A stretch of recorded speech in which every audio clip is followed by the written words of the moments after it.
যারা ডাল বাটার ঝামেলা ছাড়া পেঁয়াজু বানাতে চান আজকের রেসিপিটা একটু কষ্ট করে দেখে নিতে পারেন। ব্যাচেলারদের জন্য এটা দারুণ রেসিপি। অনেক বেশি মচমচে হয়েছে আজকের পেঁয়াজুগুলো।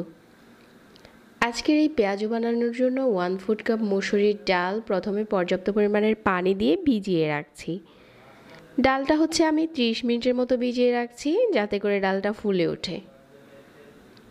এখন এই ডালটা কয়েকবার করে পানি চেঞ্জ করে ধুয়ে নিয়েছি আর একটা স্ট্রেনারে নিয়ে ভালো করে পানিটা ঝরিয়ে নিয়েছি। তারপরে এই ডালে দিয়ে দিলাম স্বাদমতো লবণ আর 1 চা চামচ আদা আর রসুন বাটা, 1/2 চামচ দিয়ে দিলাম হলুদের গুঁড়া। এগুলোর সাথে এই মসুরির ডালটা কষলে ভালো করে ভেঙে নিচ্ছি যাতে করে ডালটা নরম হয়ে আসে। ডাল বাটার ঝামেলা ছাড়া যদি এভাবে করে মসুরি ডালের বড়াটা বানাতে চান তাহলে হাত দিয়ে অবশ্যই ডালটাকে নরম করে নিতে হবে। তারপর এখানে 2 চা চামচ দিয়ে দিচ্ছি বেসন আর 2 চা চামচ দিয়ে দিব চালের গুঁড়া। তবে এটার কোনো মাপ নেই, যদি মনে হয় ডোটাকে আঠালো করতে গিয়ে আরও কিছু চালের গুঁড়া আর বেসন দিতে হবে তাহলে অ্যাড করতে পারেন। এটা হাত দিয়ে মিশিয়ে নিলেই বোঝা যাবে। তারপর এভাবে করে মিশিয়ে নিচ্ছি, চালের গুঁড়া আর বেসনটা মিশিয়ে নিচ্ছি ভালো করে। তারপর এখানে 1 কাপ দিয়ে দিচ্ছি পেঁয়াজ কুচি। আর এই পেঁয়াজ কুচির কারণেই পেঁয়াজটা খেতে দারুণ মজার হয়। অবশ্যই পেঁয়াজটাকে ভালো করে মিহি কুচি করে নেবেন। তারপর এখানে দিয়ে দিচ্ছি কাঁচামরিচ কুচি আর ধনেপাতা কুচি। 1 চা চামচ দিয়ে দিলাম মরিচের গুঁড়া। হাত দিয়ে ভালো করে মিশিয়ে নিচ্ছি।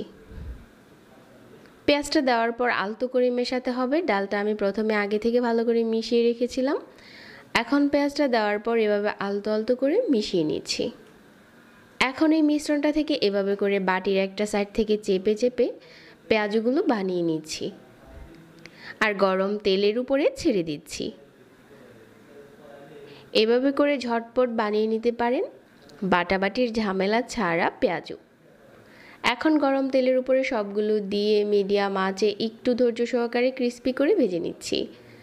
এখন দেখা যাচ্ছে যে উপরটাতে দারুণ একটা কালার চলে এসেছে। এই পর্যায়ে হচ্ছে আমি তেল ঝরিয়ে উঠিয়ে নিচ্ছি। আর এই পেঁয়াজুটা অনেক বেশি মচমচে হয়ে থাকে। অবশ্যই বাজার কাজটা ধৈর্য সহকারে করবেন। প্রথমে চুলার আঁচ বাড়িয়ে ফ্রাই করতে হবে, তারপর যখন সবগুলো দেওয়া হয়ে যাবে ওই সময় চুলার আঁচটা একদম কমিয়ে দেবেন, তাহলে পেঁয়াজগুলো বেশি মচমচে হবে। অল্প সময়ে বানানো হয়ে গেল ডাল বাটার ঝামেলা ছাড়া দারুণ পেঁয়াজু। প্রতিদিনের মতো আশা করছি আজকের রেসিপিও ভালো লেগেছে।